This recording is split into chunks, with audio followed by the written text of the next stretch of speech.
A Sea of Sorrows by Bookshope21. Chapter 3 Lightning Thief. Camp Half-Blood, Long Island Sound, New York, June 4th, 2005. Upon his return to camp, Percy greeted his friends and he received his prophecy. "You shall go west to face the god who was turned," says Oliver. "You shall find what is stolen and see it safely returned," says Charlie. "You shall be betrayed by the one you call friend," says Bill.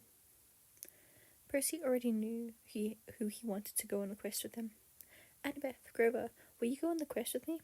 asks Percy to his friends. They readily agreed. "Pack your bags and meet me by the Pegasus stables," says Percy. The trio packed bags, with Percy packing his wand, Riptide, Galleons, Ambrosia, Nectar, and some drachma. "Percy, why are we taking Pegasi instead of a bus?" asks Annabeth, as she tries to understand her friend's way of thinking. "On the bus we would be sitting ducks, while on Pegasi we are moving faster, and we can easily attack a monster if it gets too close," says Percy. His reasoning makes sense to Grover and Annabeth. "Good luck, campers, and have a safe return," says Chiron, as the two demigods and one satyr mount the Pegasi. They head for New Jersey, so that the Pegasi can get a break between each flight to prevent problems from happening. Luke had gifted Grover flying shoes so that his hooves were covered. "Grover, what's ahead?" questions Percy as Annabeth guides him through the forest so that he doesn't trip over any roots. "There is a store ahead of us. Auntie M's Garden Gnome Emporium," says Grover as Annabeth and Percy become enthralled by the scent of fast food. The questers made their way to the Garden Gnome Emporium. They entered the building as quietly as possible. They found a woman sleeping in the back room, and Percy took out Riptide and cut off her head. From her scarf, the questers could hear the hissing of snakes. "Medusa," breathes Annabeth in shock over killing a monster that had been created by her mother. "What does she look like?" questions Percy as he hears the hissing of snakes. "She has sunglasses and a scarf covering her head," describes Annabeth. The questers found a box, and Grover wrote on it: "The Gods, Mount Olympus, 600th floor, Empire State Building, New York, NY, with best wishes, Annabeth Chase, Grover Underwood, and Perseus Weasley." "Percy, why do you want to send this to the gods, man?" questions Grover after the package had disappeared. "Simple, Grover. The gods have been alive for millennia, and they have done nothing but cause countless problems for demigods, while demigods have been killed by countless monsters, all for the gods who don't do anything for us," says Percy. "Hey Percy, what is Hogwarts like exactly?" asks Annabeth curiously, as we board a train that was going to take us to Denver. I could feel the magical presence of several witches and wizards. "Hogwarts is a good school, but the teachers are biased, and the headmaster only really cares about the school when the students are in danger," whispers Percy to Annabeth. "How bad are the other houses?" questions Annabeth in a whispered tone. "Is it bad to the point that if I was to lose... Oh, it is bad to the point that if I was to lose 200 points before the end of the year, then the Slytherins would be celebrating, while the other houses would hate me, including my own house," says Percy.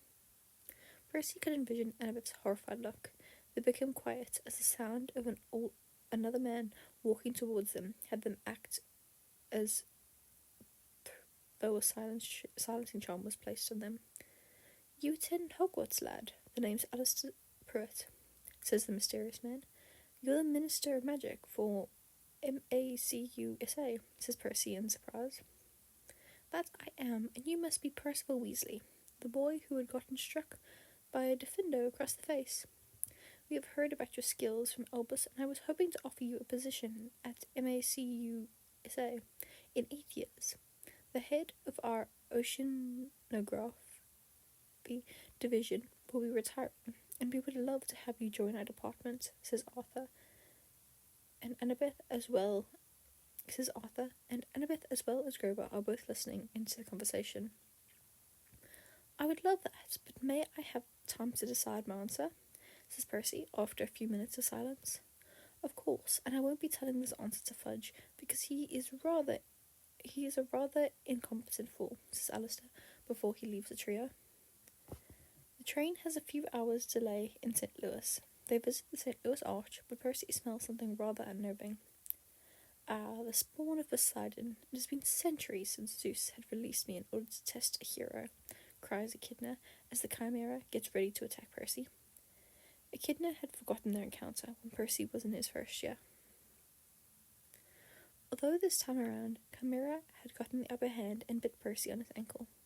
Jump, you pathetic mortal, cries Echidna as Percy inches closer and closer to what he believes was the edge. He could sense a body of water below him, so he jumped. He landed in a river of some sort. A nymph appeared before him. She is a messenger from his father, warning him not to trust the gifts, and when she disappears, Percy resurfaces and he reunites with his friends. They hurry back to the train and Percy explains what happened. Annabeth and Grover are both somewhat horrified, but they are understanding. Percy, could you call Poseidon? I just saw someone call the police, whispers Grover, and I called my beloved Phoenix, who flame-travelled us to a diner in Denver, where we meet Ares. He wanted the questers to retrieve his missing sword. When the trio arrived at the water park and see clean clothes hanging in the gift shop, Percy and Annabeth change into clean clothes, and they eventually find the shield as well as a pink scarf. Oh no, seaweed brain, no love magic for you, says Annabeth as she stuffs the scarf into her short pocket.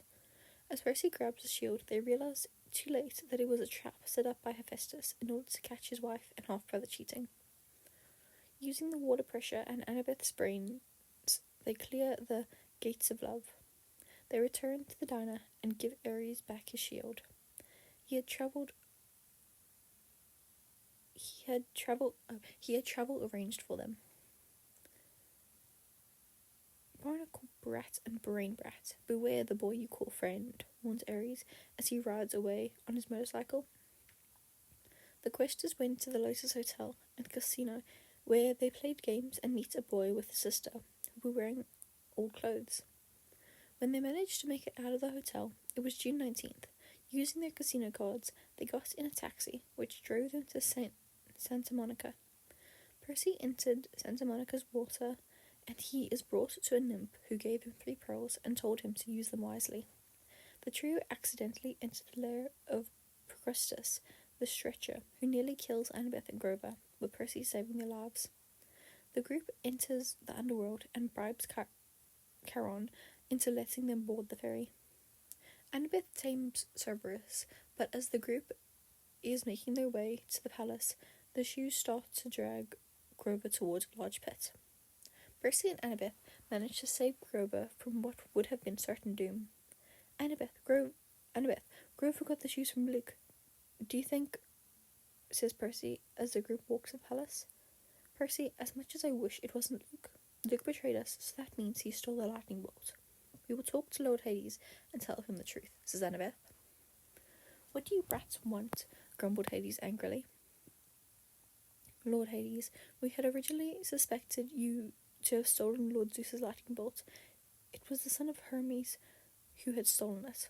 Ares discovered the thief, and he wished for a fight amongst his family, says Percy. Hades looks angry, but not towards them. Children, I shall allow you to leave the underworld without facing my wrath.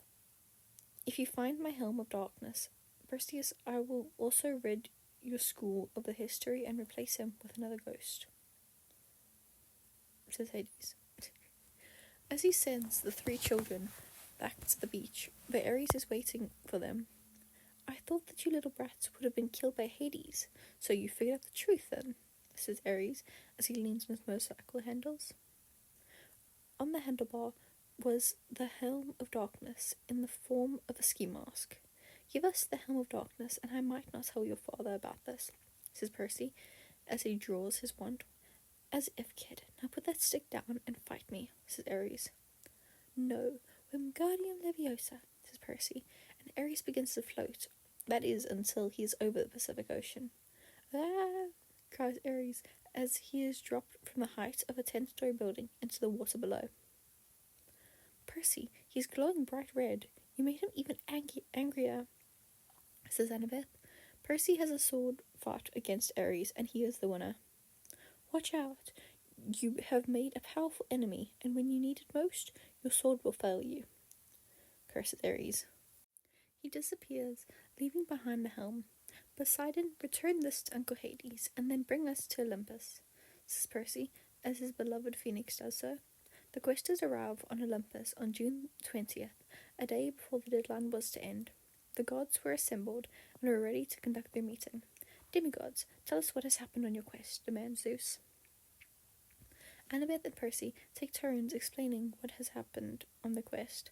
Percy explains the facts, while Annabeth explains the rest. Ares was in the throne room, and his heel was slowly bleeding ichor, which proved that the demigods were telling the truth. I see that the son of one of my descendants is here. Perseus, I can give you a rare gift of magical sight, in which your magic can guide you, says a mysterious voice as they make their way to the three questers. Lady Hecate, I would love that gift, says Percy, as he feels a hand being placed on his head. He feels a rush of magic surge through his body, and he was able to see where Annabeth was standing a few feet away from him. Hecate, what do you mean by descendants? Questions Athena curiously. Centuries ago, I created a magical school in England, as well as 4 gifted people. They were Godric, Helena, Rowena, and Salazar. As the centuries passed, I blessed people with magic, until families began to have their own magical children. These 4 witches and wizards had grown my original school, and they caused a division between the 4 houses, which still persists, says Hecate. The demigods return to camp. The demigods are celebrated for completing their impossible quest. The bead for that summer was a lightning bolt, and Luke seemed to be angrier than ever. That is, until one night he disappeared, but not before unleashing a pit scorpion in Percy's cabin. Percy, you ratted me out to the gods. Kronos is a much better leader than them. You will regret this. Luke. Was the note that Annabeth found in the morning as the campers responded to the sounds of Percy's cries. Percy was rushed to the infirmary. Annabeth read the note in horror. She had always seen Luke like a brother, and now he betrayed not only her, but also the entire camp. Percy rested at camp for a few weeks before going for his 3rd year at Hogwarts, while all the time dreading having Fred and George at Hogwarts. Percy was terrified to do divination in ancient runes, especially since divination was worse than meeting the oracle. Okay, that one was a bit longer. Thanks for listening. What the hell's going on? I don't know. Thanks for listening.